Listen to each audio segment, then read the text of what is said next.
London, September 2025. A city long known for its iconic red double-decker buses and the timeless chimes of Big Ben has become the stage for something darker over 2 days. More than 150,000 people flooded the streets, holding banners. The city seemed to suddenly stop, with thousands of eyes turned toward the cloudy gray sky, where the honor fireworks were about to ignite. A loud bang echoed throughout London. Flares lit up the air as if to tear apart the atmosphere, blending with cheers like waves crashing. From every neighborhood, people poured into the streets, jostling among the crowd and flapping flags. Everyone wanted to witness this special moment. Gathering over 100,000 people, the central square turned into a sea of red. The atmosphere felt like a festival, both proud and anxious. Shouts erupted as the Royal Orchestra played the British national anthem, mixed with the ringing of bells from the ancient clock tower, etched into the memory of the entire city. In London, it wasn't just a temporary state of unrest. For him,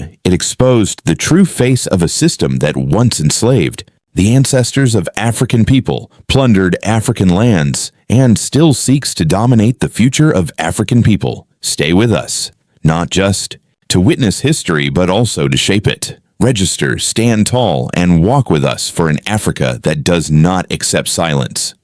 On September 13, 2025, London was no longer the bustling financial center and tourist attraction that the world had known. Instead, it became the focal point of one of the most alarming events in modern British history. According to the Metropolitan Police, there were about 110,000 to 150,000 people gathered in the capital. Commentators later called this the largest far-right mobilization that England had ever seen. Leading this march was Tommy Robinson, a familiar face of the anti-immigration movement in the UK. He spoke to the crowd from a high platform, not as a politician, but as if he were a preacher delivering a sermon. In front of him was a sea of banners, flags, and wooden crosses. The resounding chant, "Christ is King," echoed through the streets. Some priests, pastors, and self-proclaimed bishops joined the protest, reciting the Lord's Prayer as if they were praying for a holy crusade. But the message was not one of love or reconciliation. It was one of exclusion. Their target was Islam. Their call was to expel Muslims from public life. The Metropolitan Police deployed about 600 officers, reinforced by units brought in from outside London. Their task was to maintain order to prevent the march from descending into chaos. But the large crowd quickly overwhelmed them. Bottles, stones, and flares were thrown at the police barricades. The protesters attempted to break in to confront the demonstrators. Within just a few hours, 26 police officers were injured, 4 of them suffering serious injuries, including broken teeth, concussions, and head trauma. 25 people were arrested, although the police admitted there would be more investigations to come. The march, claimed by some organizers to be of concerned citizens, turned out to be a violent eruption of hatred. And it wasn't just the English who filled those streets. The event attracted far-right figures from across the Western world. From France, Eric Zemmour, notorious for promoting the Great Replacement Theory. From Germany, Peter Bistron of the Alternative for Germany Party came to speak out. From New Zealand, preacher Brian Takei brought his message of Christian nationalism, calling for the removal of non-Christian religions from public life. But the moment that shocked even seasoned observers was when a giant screen flickered and displayed the face of Elon Musk, the globally renowned billionaire known for rockets, cars, and social media. Appearing not as a businessman, but as a prophet of conflict, he declared, "Violence is coming. Either fight back or die." For someone with such influence, uttering those words was like pouring water on fire. Downing Street reacted immediately, calling his statement dangerous and irresponsible.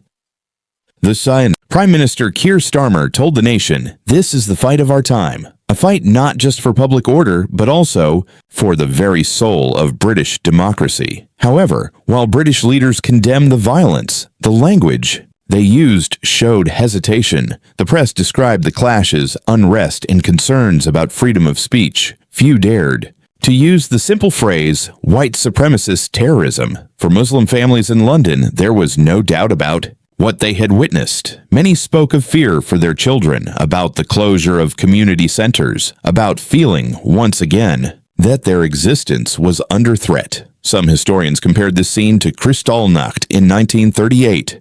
the night of broken glass when Nazi mobs terrorized Jewish communities in Germany. The similarities were chilling. The crowd. On the streets, religious symbols turned into weapons, minority groups labeled as enemies of the state. But while British officials tried to ease tensions and Western media shifted focus to security concerns, a voice from Africa refused to turn a blind eye. From Ouagadougou, the capital of Burkina Faso, Captain Ibrahim Traoré spoke out candidly. This is not just a riot. It is a revelation for him. The wooden crosses erected in London are no different from the burning crosses in front of black churches in America. The threat of exclusion in England reflects the very ideology that has enslaved Africa. And so, for Africa, the lesson is clear. What happens in London is not an isolated incident, but a repetition of history, under a new guise. But what Ibrahim Traoré sees is not just a riot. It is history repeating itself under a new guise. The true peak of the riots in London is not just in the numbers, or even in the injuries sustained. It lies in the spectacle. Wooden crosses raised as weapons, hymns and prayers drowned out by the roar of hatred, and an entire capital turned into a theater where religion and nationalism blend into something evil. To the inexperienced eye, it may look like chaos. For Captain Ibrahim Traoré, it resembles history itself, repeating with brutal clarity. From Ouagadougou, he issued a statement that resonated far beyond Africa. 50,000 white men shouted, "Christ is King." While attacking Muslims and calling for their removal, he declared, "This is the ideology that enslaved our ancestors. It is the creed that has colonized our land, and the same system that continues to exploit Africa today." His words struck like thunder because they do not view the riots as an isolated event, but as a symptom of a deeper illness. The trade created sharp comparisons. In Minneapolis, a black man resisting oppression brought a tank to the streets. In London, 150,000 white supremacists attacked police, and Western media called it democracy. He argued that this is no coincidence. This is the design of a system to protect the power of white people while criminalizing resistance. For many in the global South, his words not only describe London, but also their lived experience of Western hypocrisy. However, Western leaders spoke more cautiously. Prime Minister Keir Starmer told the nation that Britain is facing the fight of our time, calling Musk's words dangerous and irresponsible. Yet, in all his statements, he never uttered the phrase white supremacy. The silence spoke volumes. It revealed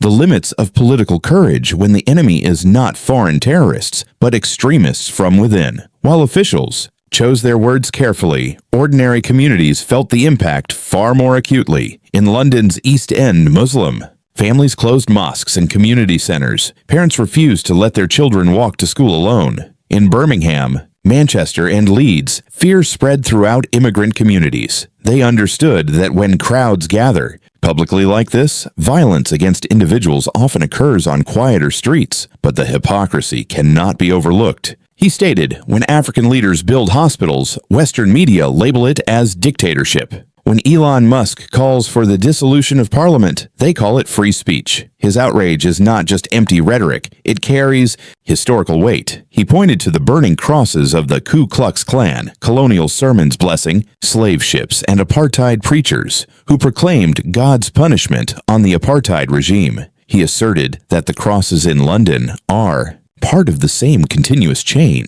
His analysis has drawn attention far beyond Burkina Faso. In South Africa, young activists have invoked his name as they recount the party's violent era, stating that the riots in London prove that white supremacy has never been defeated, only renamed. In Nigeria, scholars have written essays comparing Western double standards. African governments are labeled violent for defending sovereignty, but the Western crowds are described as concerned citizens. In the immigrant community, communities from New York to Paris began sharing Traoré's words under the banner of solidarity. The same system, different location. Even within religious circles, his analysis found resonance. Pastors at African churches abroad reminded congregations that true Christianity stands against oppression, not supports it. Muslim leaders in Britain thanked the African voice for raising issues that Western politicians dare not speak about. The image of a young African leader speaking truth to the North stirred memories of previous generations: Thomas Sankara, Mandela, those who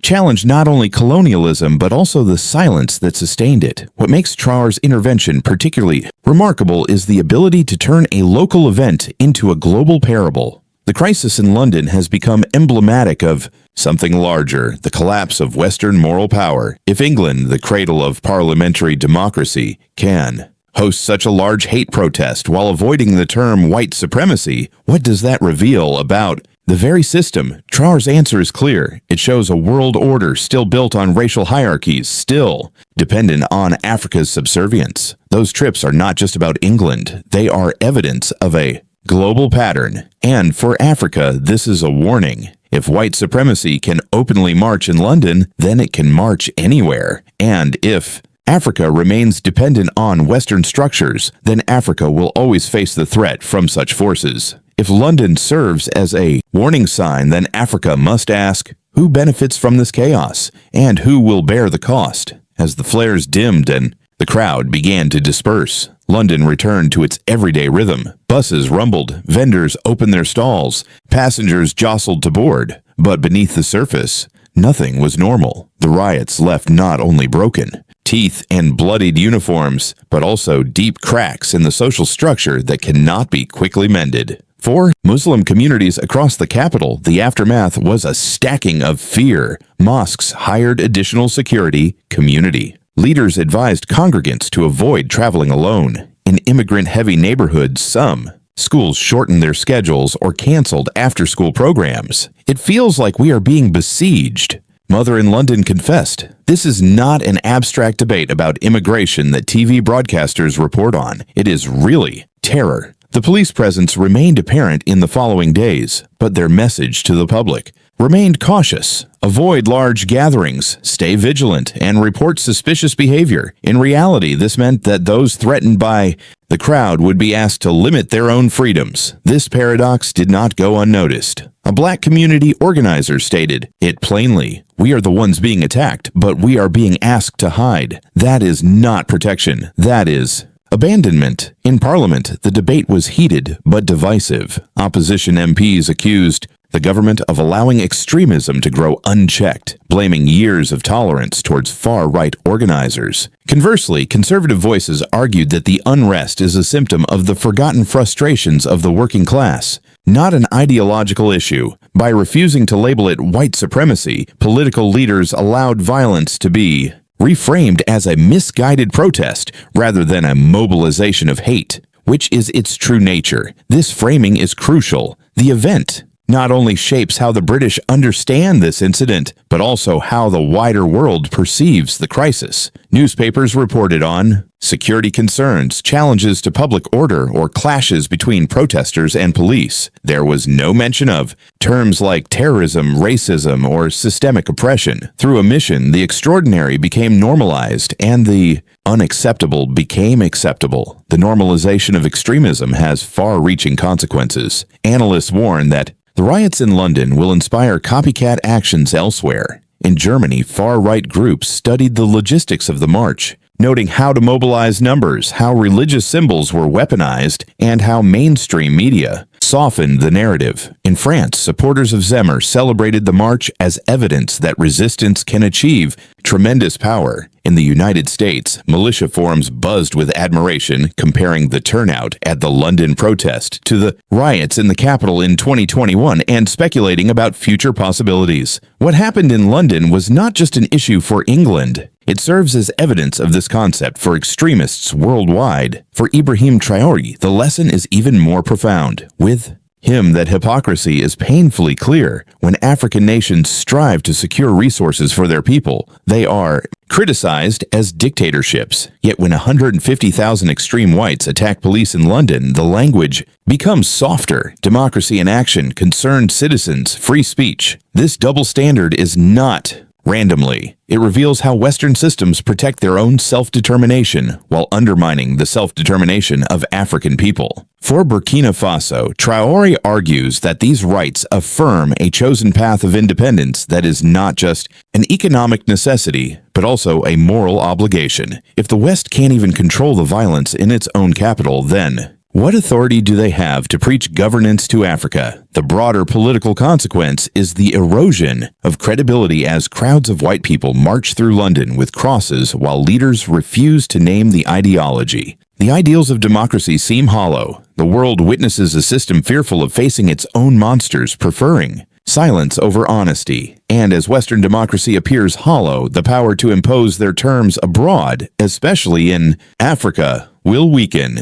Traoré seized this moment, presenting Africa's quest for sovereignty, not only as a regional goal, but also as part of a global struggle against racism. In his view, the riots demonstrate that the system is collapsing from within, unable to hide its contradictions. For the African audience, especially migrants, its meaning is personal. The violence in London reflects colonial history, apartheid, Jim Crow, and lynching. The question is no longer whether such ideologies still exist. They have marched openly in England. The question is whether Africa will respond with unity or continue to be divided. Traoré warns, if Africa remains divided, we will remain vulnerable to the same system that allows white crowds to be called citizens while black leaders are labeled as tyrants. If you believe that Africa's stance for independence is also the stance of the world against racism, make that clear in the comments. However, the riots are not just an issue for England. They have unveiled a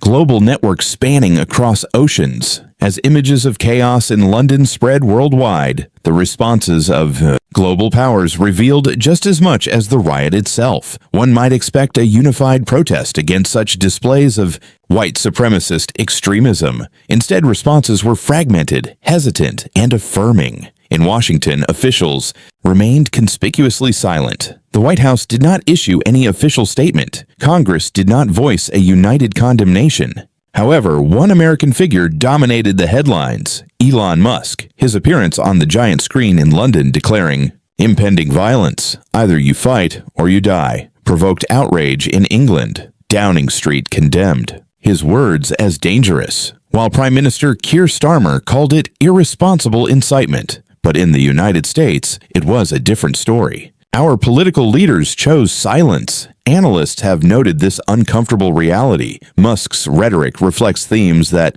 the far right in America resonates with. Condemning him abroad risks escalating domestic tensions. The European Union struck a predictably tone denouncing violent extremism, calling for respect for the rule of law. However, leaders avoided naming the ideology that sparked the riot. White supremacy did not appear in official communications, yet in the European Parliament, some members broke ranks, warning that the events in London are not an anomaly, but a foretelling of what may occur across the continent. In Paris, Berlin, and Rome, far-right parties celebrated the scale of the march, seeing it as validation for their nationalist campaigns. Both the United Nations and the African Union failed to issue any official statements specifically addressing the riots in London. Their silence underscores a broader truth. Institutions built to safeguard international order often weaken when violence erupts from within powerful Western nations. However, outside the official halls, intellectuals and activists are less restrained. Across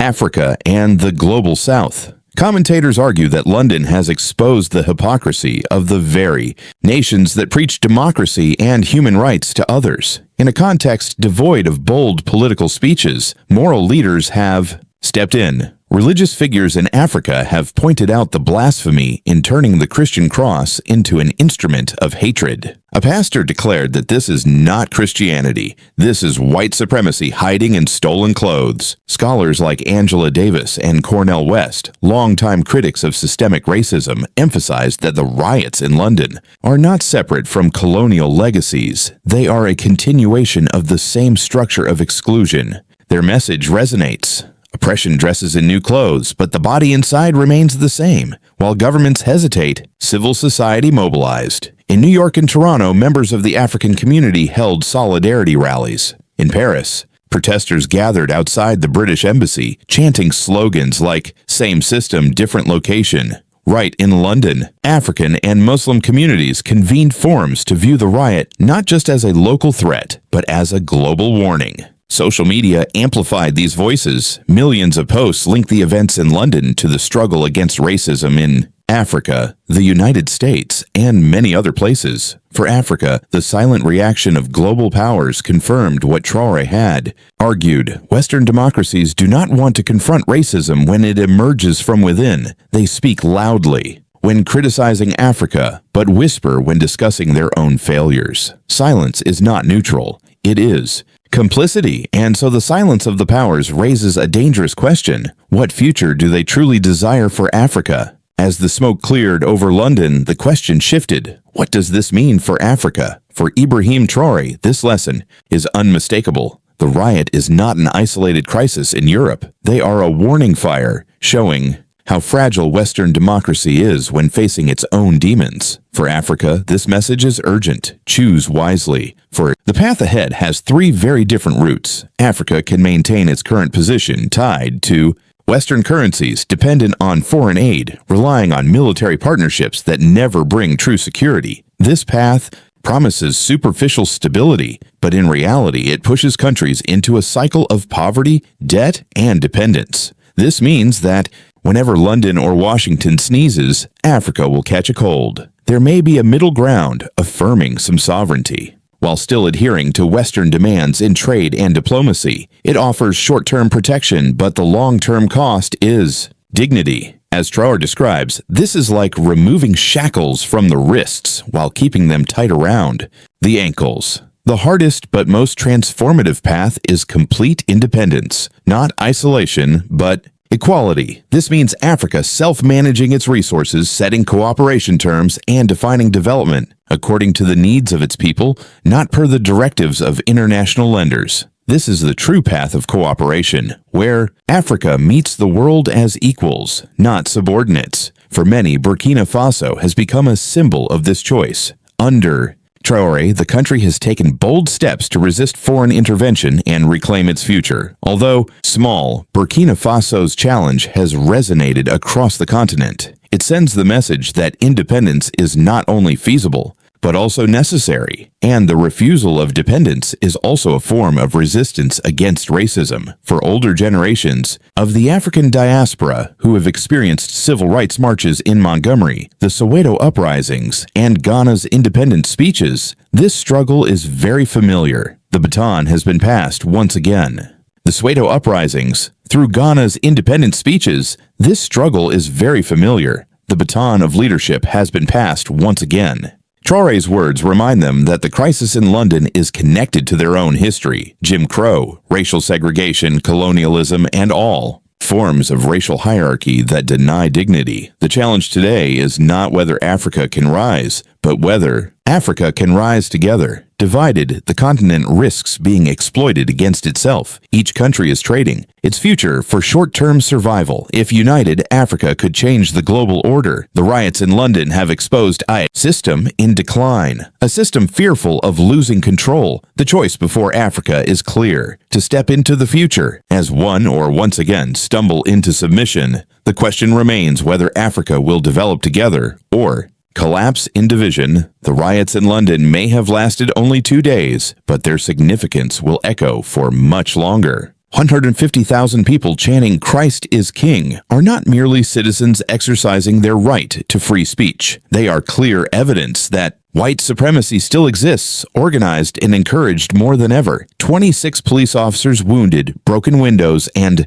flares burning are superficial wounds. The deeper wound is the spirit, a democracy that cannot or does not want to name the enemy within. From Burkina Faso, Ibrahim Traoré has spoken the truth that many do not want to acknowledge. He drew a straight line from the crowd in London to the slave ships that once crossed the Atlantic, from colonial managers who destroyed Africa's sovereignty to corporations that still plunder Africa's resources. His statement, though simple, is profound. The violence in London and exploitation in Africa are not two separate stories. They are two sides of the same system. But within this dark revelation lies hope. For if the mask of Western democracy slips, it will provide Africa, the opportunity to stand stronger. Traoré asserts that independence is not just an economic necessity, it is a global act of resistance. As Africa demands its resources, dignity, and future, they are touching the very roots of racism worldwide. For older members of the African diaspora, this moment feels familiar. They remember the marches, the speeches, the sacrifices of those who fought against apartheid and racism. They know that history has not changed